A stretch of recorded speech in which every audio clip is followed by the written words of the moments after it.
ஜோதிடம் ஓர் ஆய்வு. gopuramtv.com நேயர்களுக்கு வணக்கம். இன்னைக்கு நிறைய சின்ன சின்ன தகவல்களை நம்ம பார்க்கலாம். லக்னத்துக்கு 12ல சந்திரன் இருந்தால் எப்பயுமே அவங்களுக்கு மனசுலேயோ உடம்புலேயோ ஏதோ ஒரு குழப்பம், ஒரு சங்கடம் இருந்துக்கிட்டே இருக்கு. அவங்களுக்கு ஒரு தெளிவு இருக்கிறது இல்லை.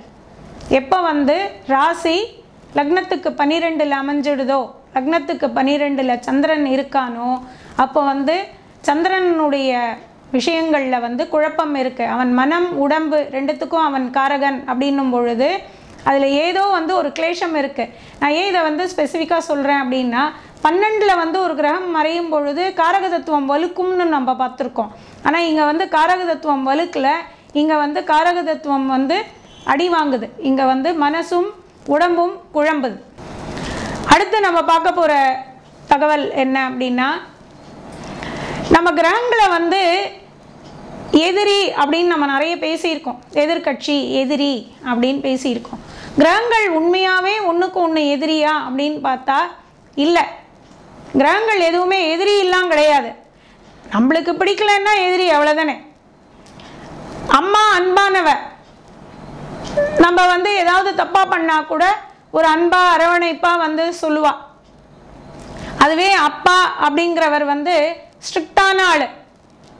மாட்டேன்னா மாட்டேன், நீ இப்படி தான் இருக்கணும்னு நம்மளை நல்வழிப்படுத்துறதுக்காக ஸ்ட்ரிக்டாக இருப்பார். அப்போ நம்மளுக்கு அப்பாவை பிடிக்கல, ஆனால் அம்மாவை ரொம்ப பிடிக்குது. ஏன்னா அம்மா நம்மளுக்கு அனுசரித்து போகிறா. அப்போ அம்மாவை நம்மளுக்கு பிடிக்குது. ஆனால் அப்பா அனுசரிக்க மாட்டேங்கிறாரு.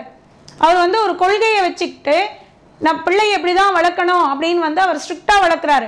அப்போ நம்மளுக்கு அப்பாவை பிடிக்க மாட்டேங்குது. நம்ம இப்போயே கூட நிறைய பசங்க சொல்கிறத கேட்குறோம். நம்ம உன் புருஷன் எனக்கு ரொம்ப என் லைனில் கிராஸ் ஆகிறான், சொல்லி வை அப்படிங்கிறது. ஏன்னா அவர் இவன் விருப்பப்பட்ட மாதிரி அவர் நடக்கலையாம். அதனால் இவருக்கு அப்பா இல்லை, அவங்க அம்மாவுக்கு தான் புருஷன். சொல்கிறது சொல்லி வை, புருஷன்கிட்ட சொல்லி வை. அப்போ இவங்களுக்கு என்னென்னா, எனக்கு எது பிடிக்கலையோ அதை யார் சொன்னாலும் எனக்கு எதிரி தானே. அது நன்மைக்கு சொல்கிறாங்க, தீமைக்கு சொல்கிறாங்கன்றதெல்லாம் அப்புறமா. எனக்கு பிடிச்ச மாதிரி ஒன்று நடக்கலை அப்படின்னா எதிரி. இப்போ சுக்கிரன் ரொம்ப நளினமான ஆள், ஜாலிக்காக என்ன வேணாலும் பண்ணுவார். அதுவே செவ்வாய் ரொம்ப ஸ்ட்ரிக்ட்டு, அவருக்கு டிசிப்ளின் எல்லாமே ஒரு டேப்லர் காலம் போட்டு இது இப்படி தான் நடக்கணும் அப்படின்னு நடத்துகிறவர். இப்போ இவங்க 2 பேர் கணவன் மனைவி அப்படின்னு வச்சுப்போம். சுக்கிரன் மனைவி, செவ்வாய் கணவன் வச்சுப்போம். இது என்ன ஆகும்னா, இந்த இப்போ கிளம்பு அப்படின்னா போட்டதை போட்டபடி பொண்டாட்டி சினிமா கிளம்புன்னா கிளம்பிடுவான். ஆனால் ஹஸ்பண்டுக்கு முன்னாடியே சொல்லணும், அடுத்த வாரம் புதன்கிழமை ஃபஸ்ட் ஷோ, முன்னாடி டிக்கெட் புக் பண்ணி அவர் மென்டலி ப்ரிப்பேர்டாக இருக்கணும். புதன்கிழமை 6 மணி அவர் ஷெடியூல். அது அப்போது அந்த இதுக்கு தான் அவரால் அக்கஸ்டம் ஆக முடியும். திடீர்னு வாங்க சினிமா போவோம் அப்படின்னா செவ்வாய் கிளம்பாது. அப்போது சுக்கிரன் கணவன் சுக்கிரனும் மனைவி செவ்வாயுமா இருந்தால் வீட்டில் எவ்வளோ போராட்டம் இருக்கும்னு யோசிச்சு பாருங்க. அவர் ஜாலி, கிளம்பு கிளம்பு கிளம்பு அப்படிம்பாரு. ஏங்க எப்படிங்க கிளம்புறது, பசங்களுக்கு செஞ்சு கொடுக்கணும், இது பண்ணணும் அது பண்ணணும், இந்த வேலை முடியல அந்த வேலை முடியலம்பா ஒய்ஃபு. அப்போது முன்னாடி ஷெடியூல் பண்ணி இதை இப்படின்னு சொன்னால் மட்டும்தான் ஒய்ஃப் கிளம்புவா, இல்லைன்னா கிளம்ப மாட்டான்.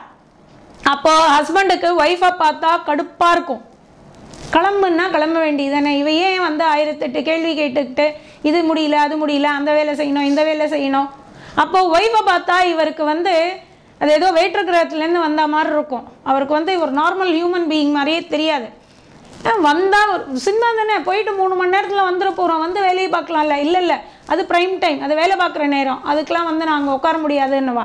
அப்போது இவங்களுக்குள்ளே எவ்வளோ கான்ட்ராஸ்ட் வந்துடுது பாருங்கள். இது அப்போ என்ன ஆகுதுன்னா, ஒரு காலகட்டத்தில் எதிரி மாதிரியே இருக்கும். அவருக்கு என்ன வேலை, வருவார் அவர் பாட்டுக்கு கிளம்புன்னுவார். எப்படி கிளம்புறது?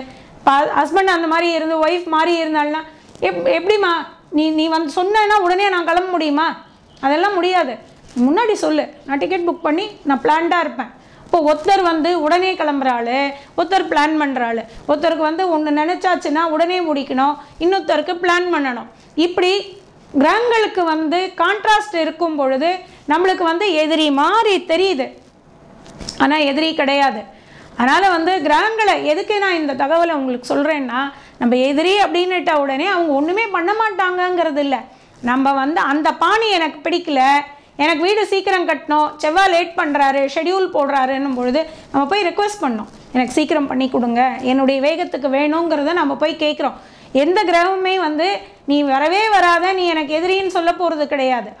அவங்களுடைய ஒர்க்கிங் ஸ்டைல் வேறு, நம்மளுடைய ஒர்க்கிங் ஸ்டைல் வேறு, நம்மளுடைய தாட் பேட்டர்ன் வேறு, அவங்களுடைய தாட் பேட்டர்ன் வேறு. அப்படின்னும் பொழுது இதுக்கு ஒரு வயாமீடியா நம்ம கொண்டு வரணும். அப்படின்னும் பொழுது கிரகங்களை வந்து நம்ம போய் நம்ம விண்ணப்பித்து நம்ம தெரியப்படுத்தி அவங்கள பாசிஃபை பண்ணி நம்ம அந்த வேலையெல்லாம் நடத்திக்கணும் அப்படிங்கிறது வந்து நம்மளுக்கு புரியணும். அவங்க எதிரி கிடையாது, ஒர்க்கிங் ஸ்டைல் வேறு, தாட் பேட்டர்ன் வேறு, அவ்வளோதான்.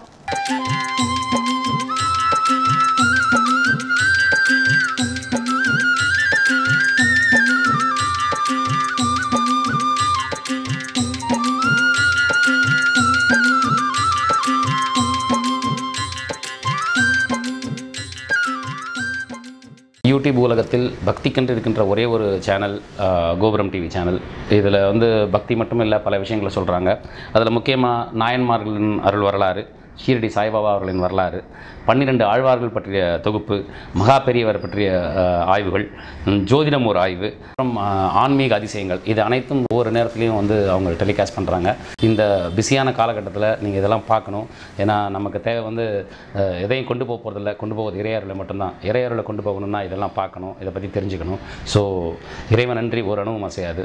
ஸோ தயவு செஞ்சு எல்லோரும் வந்து கோபுரம் டிவி சேனலை சப்ஸ்கிரைப் பண்ணுங்கள், லைக் பண்ணுங்கள், ஷேர் பண்ணுங்கள். விதம் விதமான பக்தி நிகழ்ச்சிகளை உங்களுக்காக தந்து கொண்டிருக்கிறது உங்கள் கோபுரம் டிவி.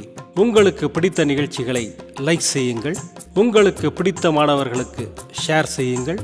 மேலும் சப்ஸ்கிரைப் செய்வதோடு மட்டுமல்லாது அருகில் இருக்கும் பெல் பட்டனை கிளிக் செய்து கோபுரம் டிவி நிகழ்ச்சிகளை உடனுக்குடன் தெரிந்து கொள்ளுங்கள். மற்றும் ஒரு மகிழ்ச்சியான செய்தி, கோபுரம் டிவி ஆப்பை கூகுள் பிளே ஸ்டோரில் ஃப்ரீ டவுன்லோட் செய்து கோபுரம் டிவி நிகழ்ச்சிகளை தொடர்ந்து கண்டுகளியுங்கள், பாருங்கள், ரசியுங்கள், பரவசமடையுங்கள். gopuramtv.com. பக்தி பக்திமயம்.